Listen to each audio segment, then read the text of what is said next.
Hello everyone. आप सब कैसे हैं? मैं उम्मीद करता हूं कि बहुत अच्छे होंगे और अपनी पढ़ाई को बहुत अच्छे से कर रहे होंगे। मैं Akash Kumar Bhadana ICT virtual classroom में आपका बहुत बहुत स्वागत करता हूं मेरे प्यारे बच्चों। जैसा आपको पता है, बेसिकली 9th क्लास है हमारी और इसी 9th क्लास के अंतर्गत मेरे प्यारे बच्चों हम लोग ज्योग्राफी देख रहे हैं और चैप्टर नंबर 4 चल रहा है जलवायु। और इसी जलवायु को हम लोग आपका पढ़ चुके हैं, ठीक। और इसका शाब्दिक अर्थ जो है वो भी हमने आपका देख लिया था। 2 लेक्चर हमारे इसमें हो चुके हैं। तो कल परसों का लेक्चर हमने सब कुछ कंटिन्यू करा।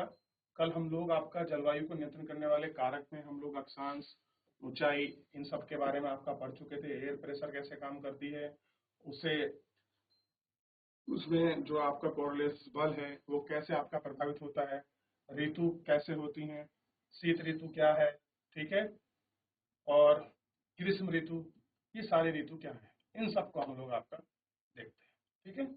इस पर हम लोग आपका अच्छे से बात करें। क्वेश्चन है आपका, ग्रीष्म ऋतु। सूर्य के उत्तर की ओर आभासी गति के कारण भूमंडलीय ताप पट्टी उत्तर की ओर तरफ खिसक जाती है। मार्च से मई तक भारत में ग्रीष्म ऋतु होती है। ताप पट्टी के स्थानांतरण के प्रभाव से पता चलता है कि अक्षांशों पर मार्च से मई के दौरान क्या है कि जो आपकी शिफ्टिंग होती है, बेसिकली ताप पट्टी में आपको बता देता हूँ होता क्या है। मान लीजिए ये हमारा ग्लोब है, ये 0 डिग्री है, तो इस तरीके से हमारी क्या है लाइनें खिंची होती हैं जिनको हम अक्षांश रेखा कहते हैं, ठीक है। मान लीजिए यहाँ आपका सन है, ये सन निकल रहा है, तो वर्ष भर आपका सूर्य जो है यही चमकेगा। लेकिन जब वो सूर्य कर्क रेखा पर होता है, तो जब इसकी वजह जब यहाँ शिफ्टिंग हो जाती है, तो जो इस साइड में जो मौसम आपका पहले यहाँ था वो अब यहाँ इसके आसपास बनने लगता है। यानी कि जिस जिस तरफ आपका सूर्य की शिफ्टिंग होगी उस तरफ जो आपकी टेम्परेचर बैंड है ऊपर की तरफ खिसक जाएंगी। शायद ये हो सकता है, मान लीजिए अगर यहाँ आपका 0 डिग्री पर सूर्य निकल रहा था और इस जगह पर मान लीजिए 40 डिग्री पर एवरेज टेम्परेचर जो था आपका मान लीजिए 30 डिग्री या 20 डिग्री रहा होगा। लेकिन जब आपका 23.5 कर्क रेखा पर सूर्य की शिफ्टिंग हो जाती है, तो यही टेम्परेचर आपका बढ़ जाता है और शायद ये आपका 36 या 34, 35 तक पहुंच सकता है, ऊपर भी जा सकता है। तो सूर्य का कर्क रेखा और मकर रेखा पर स्थानांतरण होने की वजह से हमारे कुछ एयर प्रेशर बेल्ट और साथ में हमारी जो ताप पट्टियां हैं वो भी आपका शिफ्ट होती हैं। क्लियर है? मैंने आपको अक्षांश रेखाएं, देशांतर रेखाओं को मैंने आपको समझाया है। सूर्य कर्क रेखा पर, मकर रेखा पर कैसे पहुंचता है, ये भी सारी चीजें मैंने आपको बताई हैं। अगर आपको कर्क रेखा, मकर रेखा की अगर शिफ्टिंग आती है तो आपको ताप पट्टी में कोई प्रॉब्लम होने वाली है नहीं। और इससे पता चलता है कि विभिन्न अक्षांशों पर मार्च से मई के दौरान रिकॉर्ड किया जाता है। तापमान को देखकर लगाया जा सकता है कि मार्च में दक्कन के पठार का उच्च तापमान लगभग 38 डिग्री सेंटीग्रेड होता है। अगर आप मार्च के महीने में दक्कन प्लेट्यू को देखोगे, अगर आप मैप खोलोगे तो मैप में आपको दक्कन प्लेट्यू देखने के लिए मिलेगा। तो दक्कन प्लेट्यू अगर आप देखोगे तो वहां आपको पता लगेगा कि मार्च के महीने में जो उसका टेम्परेचर है वो 38 डिग्री सेल्सियस होता है। अप्रैल में मध्य प्रदेश एवं गुजरात का तापमान आपका 52 डिग्री क्या होता है सेल्सियस होता है। मई में देश के उत्तर पश्चिमी भागों का तापमान सामान्यतः 45 डिग्री सेल्सियस होता है। प्रायद्वीपीय भारत में समुद्री प्रभाव के कारण तापमान कम होता है। देश के उत्तरी भागों में ग्रीष्म काल में तापमान में वृद्धि होती है, वायु दाब में कमी आती है। मई के अंत में उत्तर पश्चिम में थार के रेगिस्तान से लेकर पूर्व तथा दक्षिण पश्चिम में पटना और छोटा नागपुर तक कैसा है, ये सारा इसका आपको एक्सप्लेन देखने के लिए मिलेगा। देखिए थोड़ा समझिए, अगर आप समझ आए, पहले भी समझाया मैंने एक बार। ये देखिए हो गया आपकी पृथ्वी, ये हो गया आपका 0 डिग्री, ठीक है। अब मान लीजिए आपका सन यहाँ निकला हुआ है, तो सूर्य की सीधी किरणें कहाँ पड़ेंगी 0 डिग्री पर।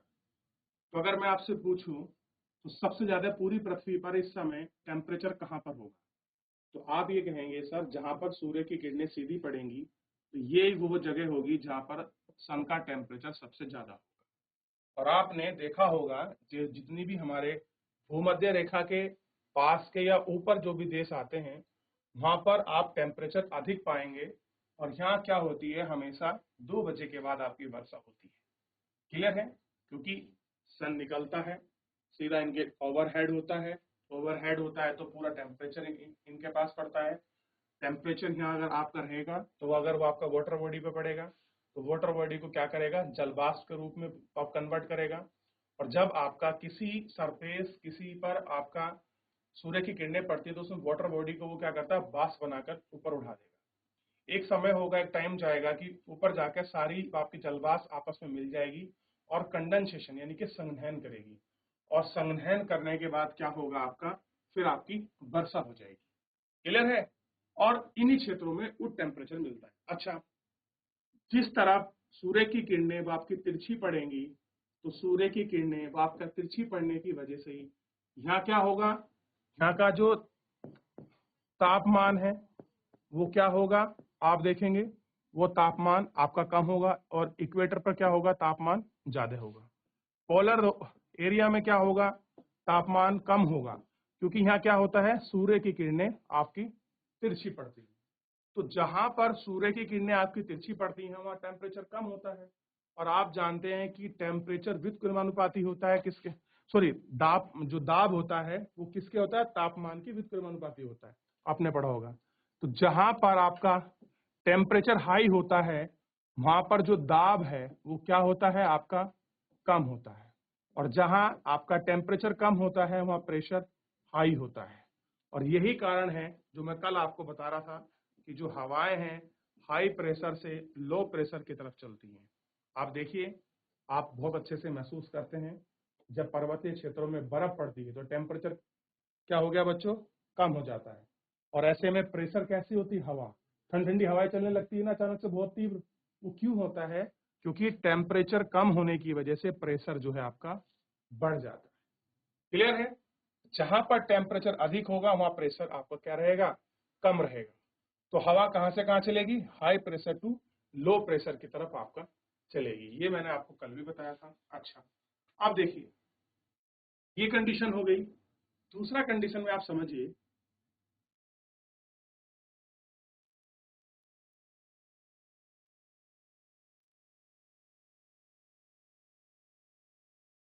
ये देखिए ये रहा लेक्चर, मतलब आपका 0 डिग्री रही। और यहाँ जानते हैं यहाँ कर्क रेखा और ये मकर रेखा। आप जानते हैं 23 हाफ पर आपकी कर्क रेखा है और 23 हाफ पर आपका मकर रेखा है। ये नॉर्थ पोल है, ये आपका साउथ है। 2 गोलार्ध में बटा है, उत्तरी गोलार्ध और आपका दक्षिणी गोलार्ध। ठीक है। जब आपका सूर्य धीरे धीरे इस तरफ शिफ्टिंग करता है गर्मियों की तरफ, ठीक है, और सर्दियों में कहा करता है, नीचे की तरफ। गर्मियों में कहा होता है आपका कर्क रेखा के, ठीक है। तो जब आपका सूर्य कर्क रेखा के ऊपर होगा तो यहाँ पर भी आपकी किरणें पड़ेंगी और इधर भी पड़ेंगी और इधर भी पड़ेंगी। और यहाँ पर क्या पड़ेंगी, बहुत ज्यादा अब आपकी तिरछी पड़ेंगी। तो जब आपका दक्षिणी गोलार्ध में सूर्य की किरणें आपकी तिरछी पड़ती हैं, तिरछी पड़ते हैं, तो इस ऋतु, ये जो क्षेत्र है इतना नीचे वाला, यहाँ कौन सी ऋतु होती है, यहाँ होती है शीत ऋतु। और जहां पर सूर्य की किरणें आपके सीधी पड़ रही होती हैं, यहाँ कौन सी होती है, यहाँ पर होती है ग्रीष्म ऋतु, यहाँ होती है गर्मियां। ये आप खूब अच्छे से आपका देखें, जब आपका सूर्य की किरणें सीधी पड़ रही हैं, ठीक है, तो यहाँ टेम्परेचर कैसा है आपका, हाई है। और टेम्परेचर हाई होने की वजह से क्या है कि यहाँ सीधा आपका सूर्य किरणें पड़ती हैं। और टेम्परेचर हाई होने की वजह से अब यहाँ पर जैसे जहां जहां सूर्य की किरणें पड़ती रहेंगी वहीं पर क्या होगा, तापमान क्या हो जाएगा आपका, ज्यादा हो जाएगा। और जो दाब है वो क्या हो जाएगा आपका, कम हो जाएगा। ये आपको देखने के लिए मिलेगा। प्रेशर मतलब टेम्परेचर ज्यादा तो आपका प्रेशर लो हो जाएगा। देखिए ये जो साइन होते हैं ना, इसको बोलते हैं बढ़ने की तरफ दिखाता है और अगर कोई ऐसे नीचे की तरफ बनाया गया है तो एरो लगा के उसको बोलते हैं कि तापमान या कोई भी चीज आपकी कम हो रही है। ठीक है, ये थोड़ा सा साइन होते हैं ज्योग्राफी में जो आपको ध्यान रखने होते हैं, कभी आप बिल्कुल कंफ्यूज ना हो। ठीक है, तो यहाँ प्रेशर कैसा हो रहा है, लो हो रहा है, तो आपको प्रेशर, आपको टेम्परेचर का वेरिएशन आपको आना चाहिए। अच्छा, अब मुझे बताइए, अब ये है आपकी शीट, अब यहाँ पर आपका टेम्परेचर कम है तो यहाँ प्रेशर कैसा हो जाएगा, हाई प्रेशर हो जाएगा। यहाँ कैसा हो जाएगा, प्रेशर हाई, क्योंकि टेम्परेचर कम है। अच्छा, ये तो एक हम जनरल बात कर रहे हैं ओवरऑल, लेकिन इसमें एक समस्या और है, जब आप एयर प्रेशर बेल्ट पढ़ोगे तो उसमें आपका कुछ सेल बनती हैं, हेडली सेल, पेरल सेल, वोकर सेल, उनकी वजह से भी आपका लो प्रेशर हाई प्रेशर आपका होता रहता है। क्लियर है, और जिसकी वजह से ये आपको क्या है, एयर प्रेशर बेल्ट और कुछ एयर प्रेशर जोन आपको क्या है स्पेसिफिकली इस यहाँ पर आपको देखने के लिए आपको मिल जाते हैं। ठीक है, चलिए, अब हमने आपका देख लिया, इन क्षेत्रों में ये सारी चीजें होती हैं। ठीक, अब कहां से पढ़े, यहाँ से पढ़ते दोबारा एक बार। देश के उत्तरी भागों में ग्रीष्म काल में तापमान में वृद्धि होती है, वायु दाब में कमी आती है, और मई के अंत में उत्तर पश्चिम में थार के रेगिस्तान से लेकर पूर्व में दक्षिण पूर्व में पटना और छोटे नागपुर के पठार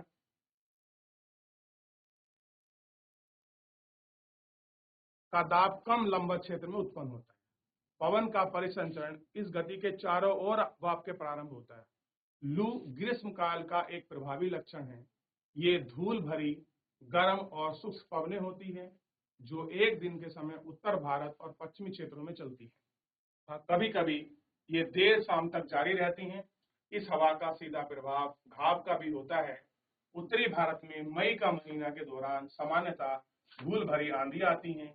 ये आंधियां स्थायी रूप से आराम पहुंचाती हैं क्योंकि तापमान को कम कर देती हैं। आपने बहुत बार गर्मियों में देखा होगा, जब टेम्परेचर बहुत ज्यादा हो जाता है तो अचानक से धूल भरी आंधी आती है और वो आंधी बहती है और उनसे क्या होता है, बहुत बार आपका टेम्परेचर कम हो जाता है। चलिए एक बार देख लीजिए, फिर आगे बढ़े।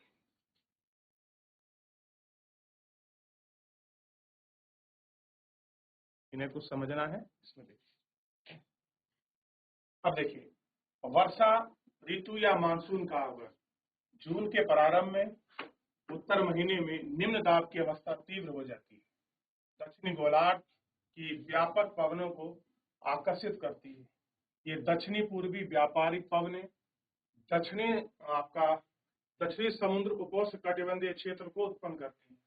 क्योंकि ये पवनें गर्म महासागरों के ऊपर होकर गुजरती हैं, ठीक, इसलिए अपने साथ ये इस महाद्वीप में बहुत अधिक नमी लाती है। ये पवनें तीव्र होती हैं तथा 30 किलोमीटर प्रति घंटा की औसत वेग से चलती है। सुदूर उत्तरी भागों को छोड़कर ये मानसून पवनें देश के शेष भाग में एक महीने में पहुंचती हैं। दक्षिणी पश्चिमी मानसून भारत में अंतर्वाह यहाँ के मौसम में पूरी तरह से परिवर्तित कर देती है। मौसम के प्रारंभ में पश्चिमी घाट में बनामुखी भागों में भारी वर्षा होती है। दक्कन का पठार एवं मध्य प्रदेश के कुछ भागों में भी वर्षा होती है। क्षेत्र छाया वृष्टि के क्षेत्र में आते हैं। इस मौसम की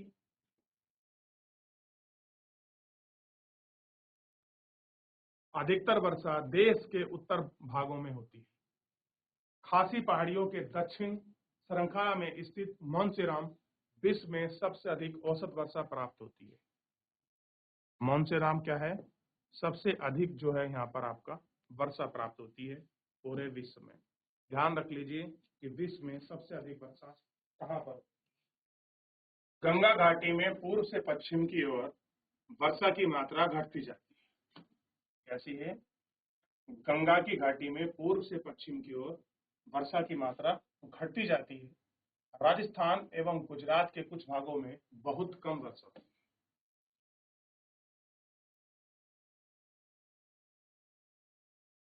ठीक है, क्या होती है, बहुत कम आपकी वर्षा होती है।